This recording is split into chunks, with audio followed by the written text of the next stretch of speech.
여러분 안녕하십니까? 라디오 오늘 반근영입니다. 26명이 소중한 목숨을 잃고 축구장 6만 개가 넘는 살림이 잿더미가 된 역대 최악의 산불. 이제 불길은 모두 꺼졌지만 일상 회복까지는 아직 갈 길이 멉니다. 논밭이 새카맣게 타버리고 집도 잿더미가 돼버려 돌아갈 곳마저 사라진 이주민들은 망연자실 한숨밖에 나오지 않습니다. 하루빨리 보상 대책이 마련돼 실질적인 지원이 이루어져야 할 텐데요. 어제 경상북도가 산불 피해 극복을 위해 편성한 1,000억 원의 긴급지원 특별 추경 예산이 의회를 통과했습니다. 주민 긴급재난 지원을 위해 820억 원, 산불 피해 긴급 복구비 180억 원으로 구성됐습니다. 안동시도 긴급 추가 경정 예산 1,400억 원을 편성했습니다. 조속하고 실질적인 지원이 빠르게 이루어져야겠습니다. 안동문화방송 라디오 오늘 광고 듣고 시작합니다. 다음은 KGM 소식입니다. 최근 출시된 토레스 하이브리드. 전기차에 가까운 주행 모드로 전기차냐 하이브리드냐 말이 많다고 합니다. 듀얼테크 하이브리드의 뛰어난 도심 연비. 결론은 하이브리드, 성능은 전기차입니다. 실구매가 3,100만 원대부터 토레스 하이브리드 KGM. 웰메이드가지요. 멋진 옷이 필요할 때 웰메이드가지요. 잘 만든 옷, 잘 만든 옷 언제나 우리 곁에 웰메이드가지요. 국민의 옷집 웰메이드. 웰메이드에서 만나요. 4월 1일 화요일 라디오 오늘입니다. 일부 새로운 시각으로 지역의 문제를 함께 생각해봅니다. 허승규의 청년생각, 안동 청년공감네트워크 허승규 대표와 함께하겠습니다. 2부 이슈 오늘에서는 상주에서는 젊은 상공인들의 모임인 상익회라는 단체가 있는데요. 잠시 후 상주 상익회 남성구 회장 연결해 함께 이야기 나누겠습니다. 이어서 최유한 시사평론가와 함께합니다. 한 주간의 시사 이슈를 알아보는 시간 최유한의 시사 따라잡기 준비돼 있습니다. 라디오는 유튜브로도 다시 들을 수 있습니다. 많은 애청 바랍니다.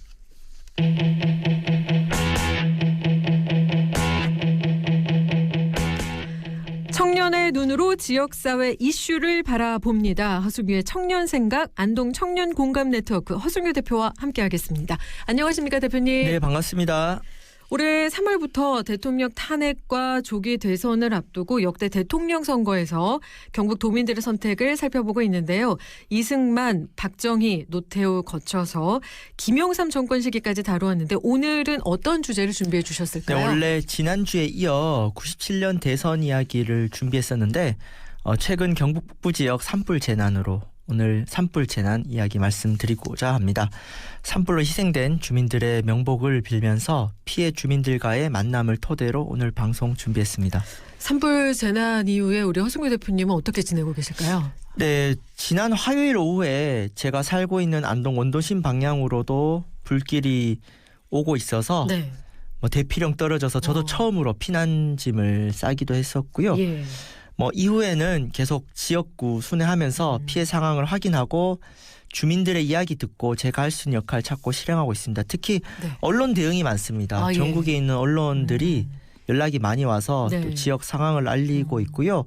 또 피해 주민활동 지원도 이제 계획 중에 있는데 다가오는 4월 4일 금요일에 안동 출신의 독립운동가 권오설 권오상 기념사업회에서 성금과 구호 물품을 전달하고 자원봉사 활동하려고 이제 서울에서 내려오시는 분들이 있습니다. 네. 저도 기념사업회 이사라서 그날 봉사단을 인솔할 예정입니다. 네, 이 안동의 상황이 어떤지 다른 곳에 있는 언론에도 이제 대응하고 계시고 또 피해 주민 활동 지원을 하고 계시다라는 말씀해 주셨는데요. 안동 출신의 독립운동가 권오상 기념사업회가 어떤 사업회인지 간단히 소개 부탁드리겠습니다. 네, 작년 5월 17일에 기념사업회가 출범했는데요. 경북 안동 출신의 권오설과 권오상 선생은 그 3.1혁명 광주학생 독립운동과 함께 그 일제강점기 3대 민족운동으로 뽑히는 60만세 운동의 주역입니다. 네. 특히 권오설 선생은 내년 100주년을 맞이하는 60만세 운동의 총 지휘자 역할을 했습니다.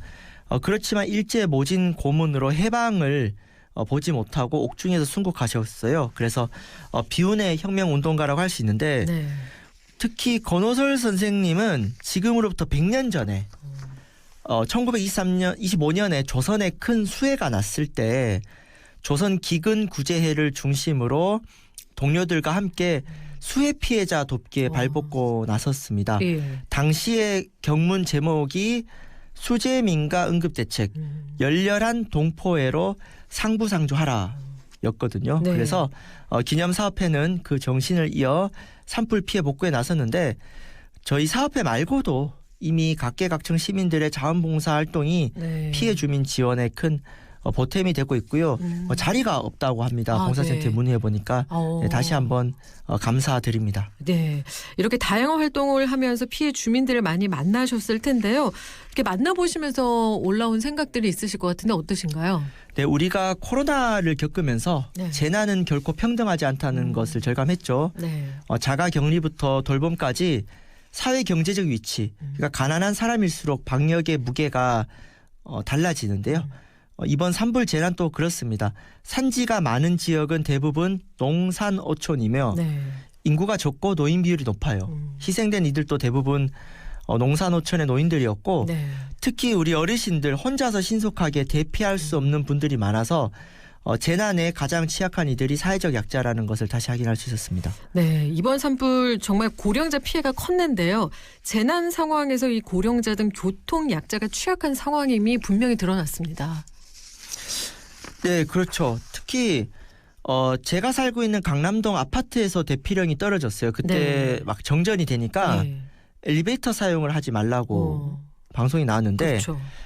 저는 9개월 전에 자차가 생겼습니다. 예. 긴급한 상황이었지만은 15층에서 1층까지 걸어 내려가서 강 건너 본가로 대피하기에는 충분했습니다. 그런데 저희 지인의 할머니가 인근 아파트 15층에 혼자 살고 계셨어요. 15층에서 걸어서 내려오시면 만만치 않을 것 같은데 연세가 어떻게 되셨을까요? 네, 80세 이상 어르신이었고 예. 아무래도 걸어 내려오기 힘들었을 것이고 네. 설령 내려갔어도 그 자욱한 연기 속에서 택시 잡고 이동하는 게 쉽지 않았을 거거든요. 네. 근데 그나마 동사무소에서 동네 구석구석을 돌면서 이동이 불편한 노인들을 실어 날랐기 때문에 네. 강남동 주민 피해는 없었습니다. 아 예. 근데 여하튼 농촌 지역일수록 교통이 불편한데 교통 약자 비율은 높죠. 네. 네, 교통 불평등이 곧 지역 불평등이라고 할 수 있는데 근데 우리 사회의 어르신 교통 기본권은 고령자 면허 반납이라든가 무료 버스 정책에 머물고 있어요. 그래서 좀 해외 사례를 참고해서 뭐 안전장치 지원이라든가 시니어카 서포트카라든 이동수단 지원, 뭐 한정 면허 제도, 뭐 수요 응답형 교통 같은 좀 다층적인 정책이 요구됩니다. 네. 뭐 이런 얘기하면 긴급한 재난에 비추어 좀 한가해 보일 수 있지 않느냐인데 근데 재난과 위험도 다층적이거든요. 이게 가벼운 수준도 있고 높은 수준이 있지 않습니까? 네. 그렇기 때문에 어르신 이동권에 대한 전반적인 개선 자체가 전반적인 재난 대응 역량을 높이는 것이고 또 일상적인 이동권을 보장한다. 그래서 이번 사태를 통해서 어르신 이동권 문제를 다시 한번 살펴볼 수 있었습니다. 네, 저도 한 SNS에서 봤는데 어르신들을 이동시켜 드리기 위해서 한 이장님이 이렇게 다니시다가 결국 본인 집은 다 타버렸다. 뭐 이런 얘기도 있긴 있더라고요. 네, 그렇죠. 그래서 그런 예. 어떤 부담을 이동의 네. 부담을 좀 골고루 나눠서 예. 하면 좋겠죠. 네, 이번 일을 통해서 이런 개선이 좀 필요할 것 같다는 생각이 드는데 이번 산불로 한 마을이 통째 사라진 경우도 있는데 재난이 지방 소멸을 가속화시킨다 이런 얘기가 나오고 있습니다. 네, 제가 임하면에서 마을 전체가 거의 타버린 주민의 울분에 찬 이야기를 들었습니다. 참 네. 가슴이 아팠는데요. 네. 마을이 오래 유지되면 좋겠는데 자기 집이 타버린 어르신들 가운데 누가 자기 돈을 들여서 새로운 집을 마을에 지을 수 있겠냐. 네. 다른 지역으로 이주하거나 요양원으로 가시게 되면 결국 마을 전체가 사라지지 않겠냐고 한탄하셨는데요. 네. 그 지금의 농촌과 지역 현실을 고려하면 산불로 탄 집을 새롭게 지을 수 있는 개인적인 공동체적인 역량이 좀 부족하고요. 좀 더 젊은 60대 부부도 말년을 농촌에서 보내고자 10년을 공들인 주택이 모두 전소되었습니다. 네. 이분들 말씀이 재난으로 인한 보상 금액하고 실제 집을 지었던 금액이 너무 차이가 나면은 이사를 갈 수도 있지 않겠냐. 아. 그래서 빨리 실태 조사 보상 금액을 파악하고 싶다고 하셨는데 그 최근 안동시에서 임시 주거용 조립주택 지원 접수를 받기 시작했어요. 예. 계속 체육관에 머물 수 없으니까 임시 주거용 조립주택 필요합니다. 그런데 이후에 주민들의 지속 가능한 주거는 불확실하기 때문에 저는 개별적인 주거 지원 보상이 한계가 있다면 좀 공동주택 형식으로 이주 대책을 고민해 볼 필요가 있고요. 특히 마을 전체가 불타버리거나 복지시설까지 네. 없어진 경우에는 한두 집만 먼저 들어오기 어렵거든요. 그렇죠. 그래서 이럴 경우에는 개별적인 보상과 별도로 정치, 행정, 지역사회가 함께 주거 회복 로드맵 그리고 마을 공동체의 회복을 논의하는 공동체적 접근이 필요하다. 그래서 이 주거 문제가 이 공동체의 지속 가능성과 직결되어 있기 때문에 좀 더 공동체적으로 논의하고 민간이 협력해야 된다고 봅니다. 네, 공동체적으로 접근이 필요하다라는 말씀을 해주셨는데요. 재난은 국가가 아닌 마을이 구한다라고 하는데 주민 공동체의 역할이 그만큼 중요해졌구나 싶습니다. 네, 그렇죠. 그러니까 재난이 발생하면은 물론 가장 중요한 것은 행정이 잘해야 되고요. 네. 또 행정이 제대로 할 수 있게 정치가 잘해야 되는데 더불어 지역사회의 역할도 중요합니다. 그러니까 재난 예방 체계를 아무리 정교하게 마련해도 사각지대는 발생할 수 있거든요. 네. 이러한 공백을 이웃 공동체가 채울 수 있다는 것이 이번에 확인되었는데 전기와 통신이 마비된 마을들이 있었습니다. 네. 이때 이웃 주민을 대피시켰던 것은 평소에 알고 지낸 이웃과 공무원이 직접 집으로 찾아오게 가능하고요. 네. 또 제가 만난 이마면의 50대 남성은 본인 집도 피해를 입었는데 예. 이웃 어르신을 대피시켰어요. 그렇죠. 이때 어르신이 자식들이 온다고 기다리려고 막 하셔서 막 예. 실랑이를 벌여가지고 예. 이제 안전한 곳으로 이동시켰는데 재난에서 사람은 구하는 것은 국가가 아닌 마을이라고 했지 않습니까? 네. 제가 단순히 이게 미담 차원이 아니라 주민 공동체가 잘 살아야 또 재난 대응과 예방 체계도 튼튼해진다는 것이고요. 그리고 재난 대응뿐만 아니라 지금부터가 중요하죠. 재난 이후가 마찬가지인데 이 재난이 하루하루 급변하는 상황에서는 행정의 대응이 늦을 수가 있습니다. 네. 예를 들어 지금 체육관에 대피소가 지정돼 있거든요. 그렇죠. 근데 이제 산불이 좀 진화가 되면서 좀 마을 가까이에 대피소가 늘어나는 추세입니다. 네. 근데 그게 지정받기 전에 남선면의 그 외할이 마을 해관에 가니까 여성 어르신들이 335 모여서 숙식을 해결하고 있었어요. 예. 근데 이게 대피소 지정이 안 되니까 식사 지원이 안 되는 거거든요. 지정이 돼야지만 식사를 지원을 해주시는 거군요. 네. 예. 근데 아마 지금 제가 알기로는 이거를 지금 시에서 논의하고 있는데 네. 이렇게 행정의 속도가 조금 느릴 수가 있잖아요. 그렇죠. 시간차가 생기는데 네. 이런 상황에서도 주민들끼리 335 서로 챙기고 돌보는 장면 그리고 이때 농협에서 자체적으로 먹을거리 좀 갖다 줬습니다. 예. 뭐 행정 기다리기 전에 그리고 인근에 막 주민들이 집에서 반찬 네. 가져오고 해가지고 네. 어떻게든 그 며칠을 버티고 있었거든요. 네. 그래서 주민 공동체와 함께 재난 대응과 재난 이후 회복을 세심하게 소통하는 일이 중요하다. 이것은 실제 문제 해결을 위해서도 중요하고요. 네. 마을의 회복력이라고 하죠. 회복력을 키우기 위해서 필요하다. 그래서 정말 보이지 않는 마을 곳곳의 주민들이 재난 대응에 많이 애써주셨다라는 것을 오늘 좀 말씀드리고 싶었습니다. 네, 행정적으로 우리가 지원을 받기 이전에 주민 공동체가 있었기 때문에 살아남은 분들 계시고 또 지금도 함께하고 계시기 때문에 이 시기를 잘 극복해 나가고 계시는구나라는 생각이 드네요. 네, 그렇습니다. 네, 오늘 말씀 여기까지 듣겠습니다. 지금까지 허성규의 청년생각 안동 청년공감네트워크 허순교 대표와 함께 이야기 나눴습니다. 고맙습니다. 네, 감사합니다. 라디오는 1부 여기까지고요. 잠시 후 2부에서 뵙겠습니다.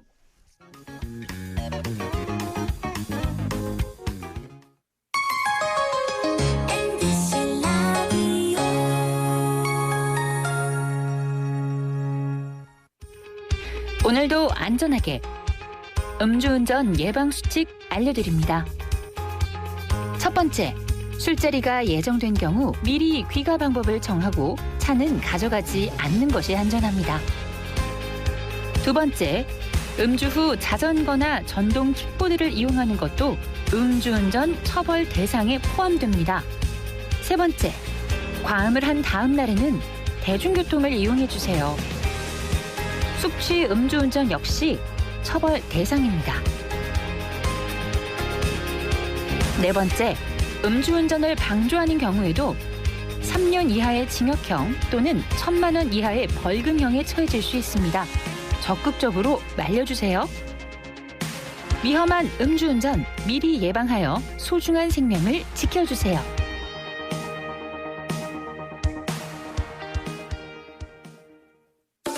나는 가족 부자입니다. 얼마나 부자냐면요. 우리 집에 와서 나를 챙겨주는 돌보미 이모도 있고요. 아빠가 육아휴직할 때 회사를 지켜주는 삼촌들도 있어요.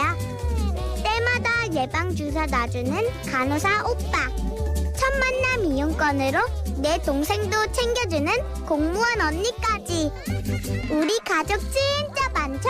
여러분도 올해는 꼭 가족 부자 되세요. 다 같이 키우고 다 같이 행복하게. 공익광고협의회.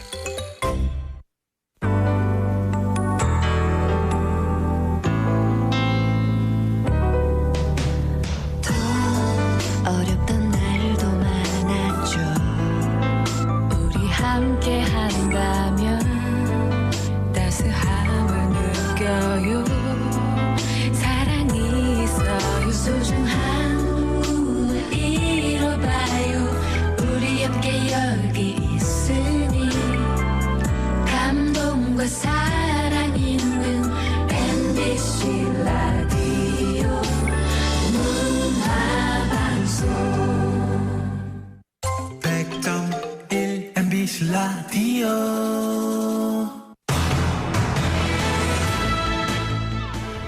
라디오는 2부 순서 이슈 오늘입니다. 상주시 소식 알아보는 시간인데요. 상주에는 젊은 상공인들의 모임인 상익회라는 단체가 있습니다. 이곳에서는 해마다 지역 경제 활성화를 위해 여러 행사도 하고 많은 노력을 기울이고 있는데요. 상주 상익회 남성구 회장 연결해 자세한 이야기 들어보겠습니다. 안녕하십니까, 회장님? 네, 안녕하세요. 현재 의성, 안동, 청송, 영양 등 경북 북부 지역이 산불로 인해 많은 피해가 발생했는데 상주 지역은 산불 피해가 발생하지 않았는가요? 네, 먼저 산불로 인해 돌아가신 고인들의 명복을 빌고요. 많은 이주민들에게도 위로를 전합니다. 산불이 인근 의성에서 시작되었지만 바람의 방향이 안동, 영덕 쪽으로 불어 상주는 피해가 발생하지 않았습니다. 그래도 같은 경상북도 도민으로서 마음은 너무 아픕니다. 네, 고온 건조한 날씨가 계속돼서 상주 지역도 산불 방지를 위한 노력을 게을리해서는 안 될 것 같다는 생각이 드는데 어떠신가요? 네, 상주에서도 지금 큰 불이 나지는 않았지만 얼마 전 모동면 야산에서 산불이 일어나기도 했습니다. 고온 건조한 날씨 탓에 작은 불씨도 큰 화재의 원인이 될 수 있어서요. 계속해서 많은 주의와 산불 방지 노력이 요구되고 있는 상황입니다. 네, 상주 상익회 젊은 상공인들의 모임이다라는 말씀을 드렸는데요. 상익회가 어떤 단체인지 소개 부탁드리겠습니다, 회장님. 네, 저희 상익회는 모이다, 더하다, 커지다라는 슬로건으로 다양한 사회활동을 통하여 하나보다는 둘, 둘보다는 셋, 그리고 단체와 단체, 그 이상의 모임을 결속하여 여러 힘을 모아 공통된 문제를 하나씩 해결해 나가며 지속적이고 발전적인 지역사회와 지역의 여러 기업 및 소상공인들의 어려움을 해결하고자 뜻을 같이 하는 사람들의 모임입니다.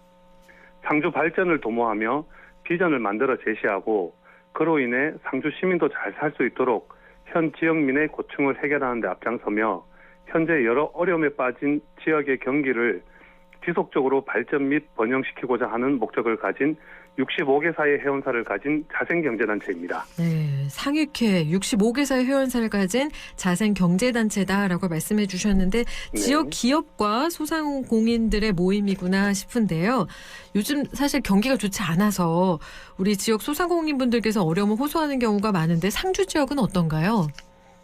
네, 상주 지역도 전국적인 불경기에 많이 힘들어하고 있습니다. 저희 회원사들 모여서 얘기를 나눠보면 저작년보다 작년이 더 힘들었고 작년보다 올해가 더 힘들다고 얘기하고 있습니다. 예, 그래서 저희 상익회에서 지역 상권 활성화를 많이 고민하고 있고요. 회원사들의 애로사항 등을 청취하여 해답을 찾기 위해 노력하고 있습니다. 이제 그 일환으로 경북신용보증과 함께 상주시 소상공인 특례보증에서 도비 보증을 받은 분들은 시비 보증을 받을 수 있도록 풀어줬습니다.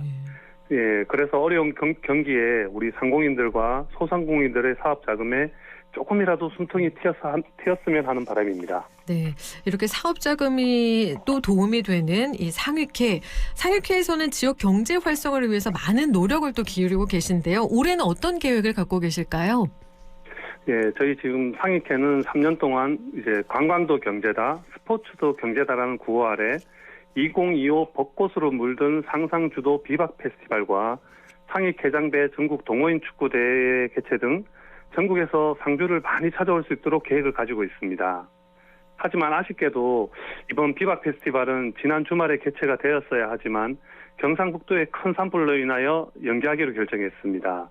그래서 5월 중에 개최를 목표로 다시 준비를 하고 있고요.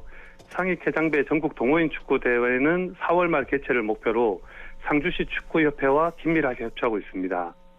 이번 대회에서 달라진 점은 요즘 TV에 골대녀라는 프로그램이 아주 유행을 하고 있습니다. 예. 그래서 많은 여성 동호인들이 참석이 예상되고 있습니다. 예, 그리고 여성부, 청장년부, 시니어부까지 많은 동호인들이 상주를 오시겠다고 하셔서 저희 상익회에서도 그에 맞게 안전하고 재미있는 대회가 될 수 있도록 잘 준비하도록 하겠습니다. 네, 이렇게 많은 분들이 오게 되면 지역 활성화가 정말 잘 될 것 같은데 맞습니다. 상익회에서 해마다 이 비박 페스티벌을 열고 있다고요. 지난 주말에 원래는 예정이었지만 연기가 됐는데요. 산불 탓에 또 고민이 많으셨다고요? 네, 이번 비박 페스티벌을 통해서 지역 경제 활성화를 좀 꾀했는데 아쉽게도 힘들었습니다. 그래서 예, 전국의 비박러들의 호응에 힘입어서 상주시, 경상북도 그리고 상주 시민들이 관심을 가져주셔서 비박 페스티벌이 매년 성장하고 있었습니다.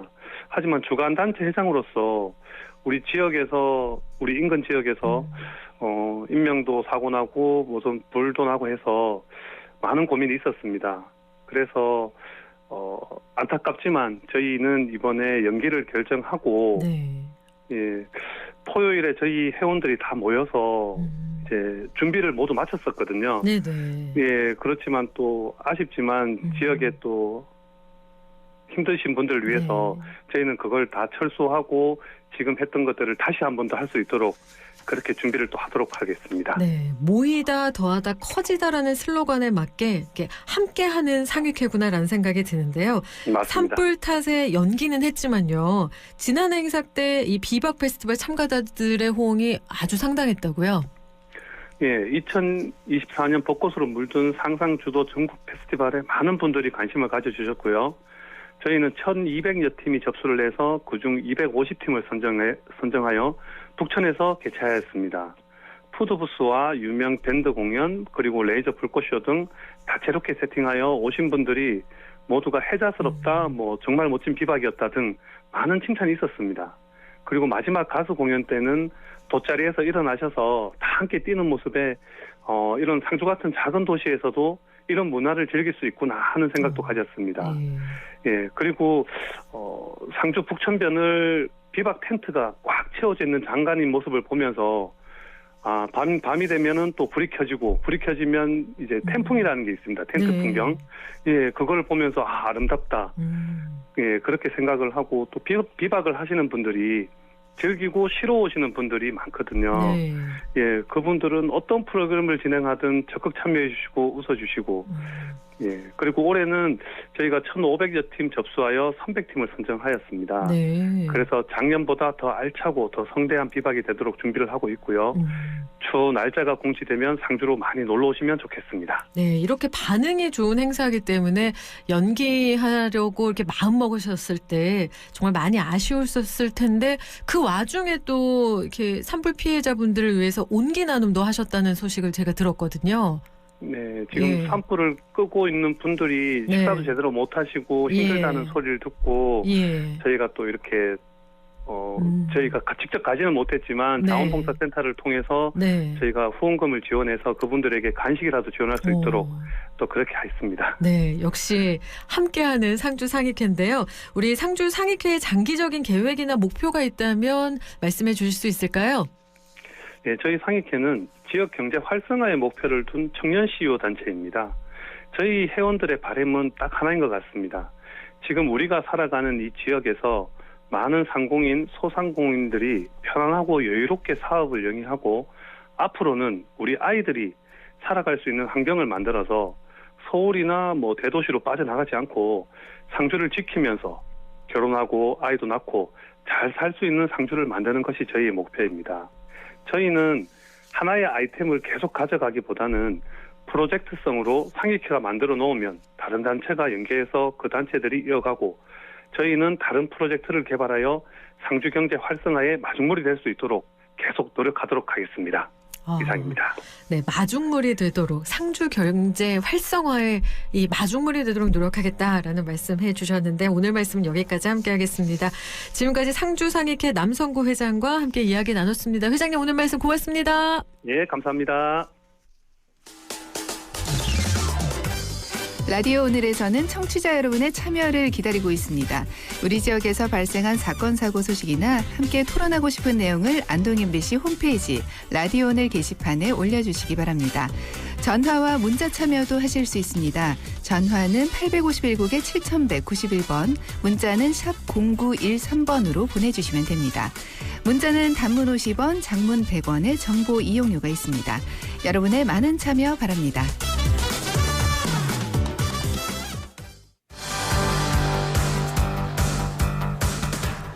시사 이슈를 함께 이야기해봅니다. 최연의 시사 따라잡기 최근 몇 년 사이 전 세계가 너도 나도 AI 구축을 위한 무한 경쟁에 돌입했습니다. 오늘 AI 구축 무한 경쟁과 과제에 대해 최연 시사평론가 연결해 자세히 알아보겠습니다. 안녕하십니까 평론가님. 예, 반갑습니다. 최유한입니다. 네, 우선 현재 전 세계 인공지능 구축에 대한 경쟁 상황에 대해서 말씀해 주실 수 있을까요? 정말 지금 2025년 들어서 다른 때보다 훨씬 더 미국과 중국이 AI 기술과 군사적 활용을 중심으로 치열한 패권 경쟁을 벌이고 있습니다. 이 AI 특히 군비 경쟁 같은 경우 경제적 군사적 이점을 위해 최첨단 AI 기술 개발하고 배치하기 위한 국가 간의 경쟁을 의미하는데 과거의 전통적인 이제 군사력 증강과 달리 이 경쟁은 머신러닝, 기계가 이제 스스로 학습하는 거죠. 네. 그리고 그 생성 AI 및 반도체 제조의 급속한 발전에 의해 주도되고 있어요. 지금 미국은 오픈 AI와 엔비디아 같은 거대 민간 기술 기업 덕분에 AI 혁신을 예고하고 있는데 2019년부터 2023년 동안 총 3,285억 달러를 투자했습니다. 네. 근데 이 시기에 중국은 정부 주도로 바이두나 텐센트 등의 기술 기업이 참여해서 1,326억 달러를 투자했어요. 미국 대비 한 60% 정도 규모입니다. 네. 중국이 미국보다 상대적으로 적은 비용을 쓸 수밖에 없는 것은 작년 후반에 미국이 대만 반도체 제조회사 TSMC에다가 중국에 반도체 칩 공급하지 마 하고 네. 압력을 넣어서 중단됐거든요. 네. 그러다 보니까 중국이 AI 이거를 이제 발전시키기 위해서는 최신 반도체 기술이 필요한데 이게 안 되는 거예요. 네. 그러니까 AI 모델 훈련하고 군사 AI 역량 발전시키는데 최신 반도체 필수적이거든요. 네. 그래서 지금 중국은 여전히 외국 반도체 기술을 크게 의존하고 있는데 미국의 제재와 무역 제한으로 중국의 자체 칩 생산 가속이 어렵습니다. 네. 이렇게 막 헤매다가 갑자기 딥시크가 턱하니 등장해서 난리가 났던 것이죠. 그렇죠. 유럽연합도 역시 AI 개발에 박차를 가하고 있는데요. 유럽연합 상황은 어떤가요? 이 둘 사이의 경쟁에 뛰어들었죠. 네. 지난 2월 초에 프랑스 파리에서 열린 파리 그랑 팔레에서 열린 이제 인공지능 액션 서밋. 이게 사실 전 세계의 정부 관계자들, 기술기업 전문가들 모였는데 주최자 격인 에마누엘 마크롱 프랑스 대통령이 유럽연합, 특히 자국 프랑스에 인공지능 기술 산업 투자를 해달라 네. 강력하게 촉구를 했습니다. 그러니까 지금 그 유럽 경제권이 AI 기술을 향해서 이제 태세 전환했다. 네. 이 시기를 중심으로 네. 같은 날에 또 EU, 그러니까 유럽연합의 집행위 디지털 담당 수석 부집행위원장인 헨나 비르쿠넨이 뭐라고 얘기했냐면 앞으로 유럽연합에서 AI 기술 관련 규제나 법안을 간소화하겠다. 이렇게 발표했어요. 네. 그러다 보니까 이제 미국의 도널드 트럼프 대통령이 1월 21일 취임 즉시 이 기존의 AI 규제 행정명령을 폐기하는 행정명령을 서명했거든요. 네. 그러니까 미국 막 발전할 수 있는 거죠. 네. 그러니까 프랑스를 비롯한 유럽연합도 여기에 뒤따라간다. 그래서 지금 미국에서는 한 5천억 달러 규모의 스타게이트 프로젝트에 비해서는 그 정도 모았는데 네. 한 유럽연합 한 20%가량밖에 모으지 못했어요. 그럼에도 불구하고 이 예산 규모는 막상 정부의 AI 야심과 의지를 표현하기 충분한 청신호다. 앞으로 2년에서 5년 사이에 글로벌 AI 경제에 선두에 설 수 있다. 굉장히 만족스러운 반응을 보였다고 합니다. 네, 이렇게 미국과 중국, 유럽 연합이 강력한 AI 생태계 구축과 또 정부의 지원 태세를 갖추고 있는데요. 다른 나라의 경우도 어떤지 좀 살펴볼까요? 자, 나라 이름들을 좀 말씀을 드릴게요. 싱가포르, 네. 인도, 일본, 이스라엘, 아랍에미레이트, 캐나다, 그리고 우리 대한민국. 제가 이렇게 나라 이름을 거명한 건 제가 임의로 뽑은 것이 아니라 전 세계에서 이 나라의 AI 기술은 차별성이 있어. 네. 나름대로 무슨 이렇게 무슨 어떤 분야에 대해서 집중적으로 발전 가능성이 있어. 이런 식으로 전 세계에서 보고 있는 그런 나라들이에요. 네. 그러다 보니까 각 나라의 강점 같은 거에 따라서 이스라엘은 군사, 사이버 보안, AI 기술 강점이다. 이런 식으로 각각인데 우리 대한민국은 이미 2030년에 AI 세계 3대 강국 진입을 선언했고 의료나 금융, 제조 분야의 경쟁력을 이미 입증하고 있습니다. 네. 그리고 스타트업 지원 프로그램 물론 글로벌 협력과 규제를 선도하고 있다. 세계에서는 그렇게 보고 있는 것이죠. 그래서 잘 되면은 정말 대한민국도 AI 세계 3대 강국 진입 2030년까지 전 아직까지는 잘 모르겠는데 하여튼 목표로 해서 열심히 뛰고 있다. 이렇게 말씀드리겠습니다. 네. 전 세계가 정말 AI 인프라 구축을 위해서 소리 없는 전쟁을 치르고 있는데 이렇게 각 나라가 AI 개발에 투자하는 이유가 과연 무엇인가요? 그러니까 이제 몇 가지 이유를 댈 수가 있습니다. 그러니까 첫 번째로는 경제적 패권장을 위하여. 미국과 중국은 진짜 엄청난 자금을 투여하고 있거든요. 네. 그리고 중국은 이제 막 미국에서 반도체 방해하니까 저비용 고성능 AI 모델, 그래서 딥시크를 글로벌 시장에 진출시키고 있지 않습니까? 네. 그러니까 경제적 패권장이라는 것은 그러니까 AI 없이 불가능하다. 이미 깨달은 거예요. 네. 그래서 투자하고 있는 거고. 두 번째로는 산업 경쟁력 강화를 위하여. 그러니까 이제 AI는 기존 인간보다 훨씬 더 경쟁력 강화하는데 도움된다. 다들 인정하고 있지 않습니까? 우리나라는 반도체 배터리 여기에 AI 인프라 확충에 막 집중하고 있고 다른 나라들도 마찬가지거든요. 이제 산업 경쟁력이 발전하기 위해서는 AI 이 수준이 어느 정도 되냐 이것 통해 가지고 결정한다 이런 것이죠. 네. 세 번째는 안보 및 기술 주권을 위하여. 그러니까 이제 군사 AI도 등장했기 때문에 AI는 안보나 그 나라의 기술 주권을 지키고 이렇게 안보에 힘쓰기 위해서는 AI가 꼭 필요하다. 제 생각에는 이제 휴전선 지키는 거 있지 않습니까? 통일되기 전에 AI를 지킬 것 같아요. 군사 안보를 위해서. 이 정도로 안보나 기술 주권을 위해서 투자하고 있다. 그 외에 글로벌 불균형 해소를 위해서 이렇게 AI 시스템 구축 하는 것부터 인프라 선정 경쟁을 위해서 막 협력하고 합종 연행하고 있죠. 이렇게 노력하지 않으면 미래의 국가는 존립 그 자체가 불가능하다. 그러니까 AI가 발전하는 거에 따라서 그 나라가 살 수 있냐, 살 수 없냐 이렇게 판가름이 돼버린 겁니다 벌써. 네, AI가 이렇게까지 되게 중요해졌습니다. 그래서 AI 인프라 구축을 해서 경쟁을 하고 있는데 그렇지만 위험 요소는 있잖아요. 그렇죠. 지금 몇 년 동안 정말 AI 인공지능 기술은 정말 어마어마하게 눈부시게 발전하고 있고 이것이 제조, 의료, 금융, 교육 여러 산업 분야에 활용되고 있지만 틀림없이 위험은 있습니다. 네. 대략적으로 이 위험 종류를 살펴보니까 한 4가지 정도 돼요. 첫 번째 악의적 사용으로 인한 위험, 두 번째는 오작동으로 인한 위험, 세 번째 시스템적 위험, 네 번째 교차 위험으로 나눌 수 있는데 하나하나 좀 설명을 좀 드릴게요. 첫 번째 악의적 사용으로 인한 위험은 이미 우리가 겪고 있는 위험이기도 한데 가짜 뉴스, 예. 딥페이크, 네. 뭐 이런 것들, AI를 활용한 피싱 공격 이런 것들이 현실화되고 있는 부분도 있고 인간을 돕는 도구로 만들어진 AI가 그 반대경우로 악의적으로 사용해서 위협을 준다라는 것이죠. 네. 예, 이 굉장히 위험한 것이고요. 두 번째로는 오작동으로 인한 위험. 그러니까 사람도 그렇고 AI도 그렇고 공부할 때 편향적으로 공부하면요. 네. 편향적인 데이터 학습되고 편향적인 시스템이 만들어지는 거예요. 예. 그래서 학습 데이터를 바탕으로 결과를 도출하지만 AI가 잘못 공부했다. 엉뚱하게 나쁜 것만 공부했다. 네. 그럼 예상하지 못하게 엉뚱한 결과가 나오거든요. 예를 들어서 법률이나 의료같이 전문 분야에서 부적절한 인용을 한다.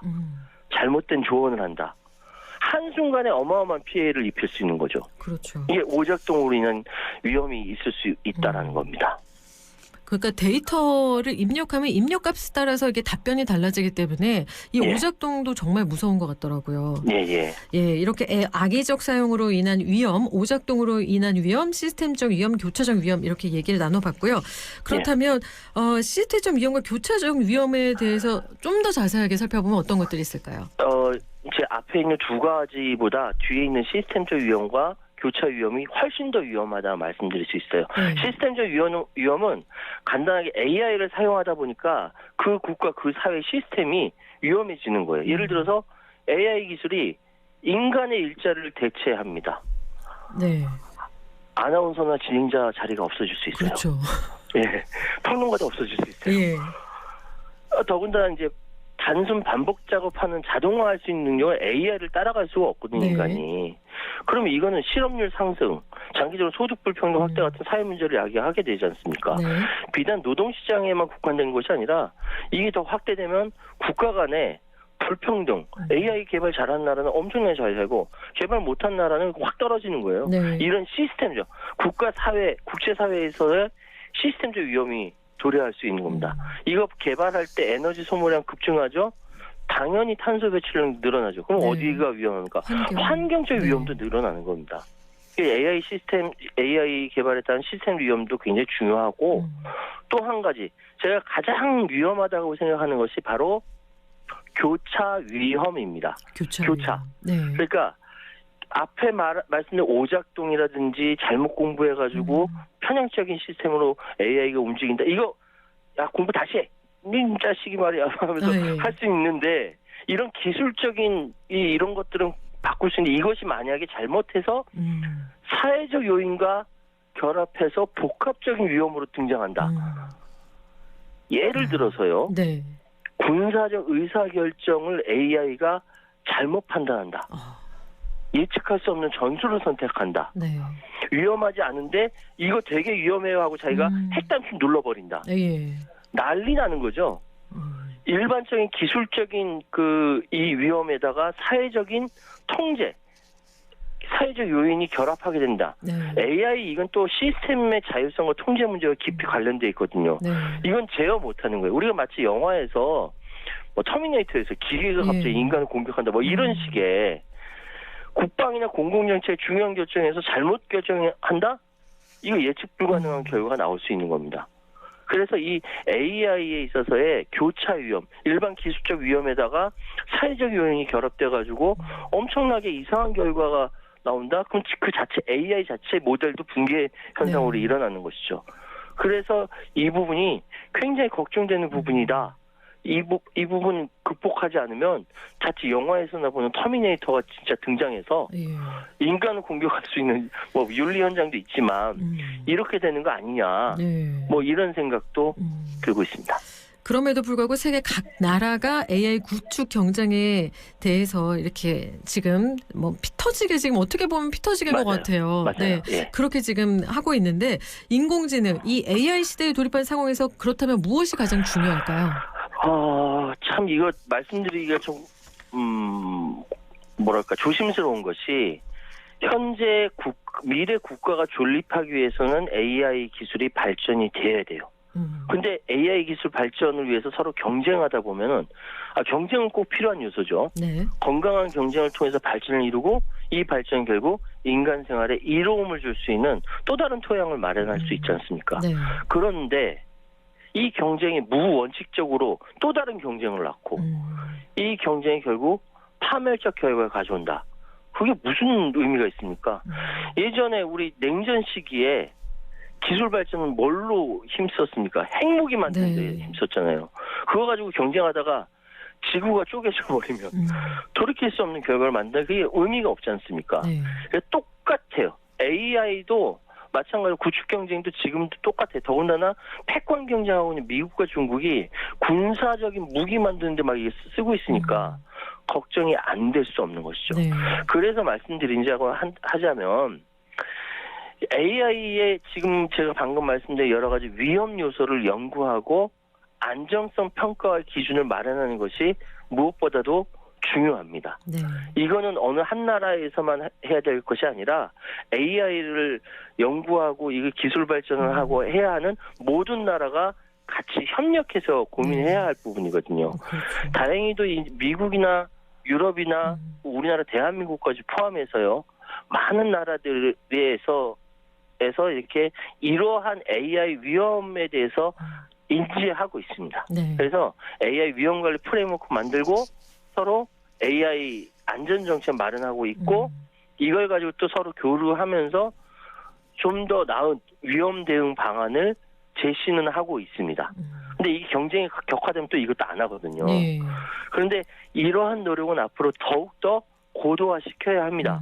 그래서 AI가 가져다주는 경제적, 사회적 혜택, 국민 모두가 아니 지구촌에 있는 모든 사람들이 누릴 수 있도록 기술 혁신 장려하고 또한 AI 안전을 위한 규제와 법적 제도를 마련해서 균형 잡힌 정책적 접근을 위해 끊임없이 노력을 해야만 합니다. 네. 제가 방금 말씀드렸듯이 우리나라뿐만 아니라 미국, 중국, 유럽뿐만 아니라 이거 개발하는 모든 나라들이 다 같이 그렇게 노력을 해야 되거든요.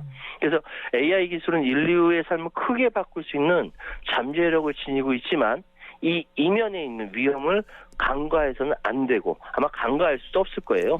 앞으로 AI가 인간과 조화를 이루면서 지속 가능한 발전을 이룰 수 있도록 좀 다각적인 노력이 요구된다. 이렇게 말씀드릴 수 있겠습니다. 네, AI가 그만큼 중요하기 때문에 정말 더 위험 요소를 연구하고 이 안정성 평가 기준을 마련해서 우리가 인간과 조화를 이루면서 다각적인 노력이 필요하다. 이런 부분에 대해서 얘기해 주셨는데요. 오늘 세계 각국의 AI 구축 경쟁 그 현황은 어떻게 되는지 자세하게 살펴보고 또 혹시나 모를 위험에 대한 이야기도 자세히 나눠봤습니다. 지금까지 최현 시사평론가와 함께했습니다. 오늘 말씀 고맙습니다. 예, 감사합니다.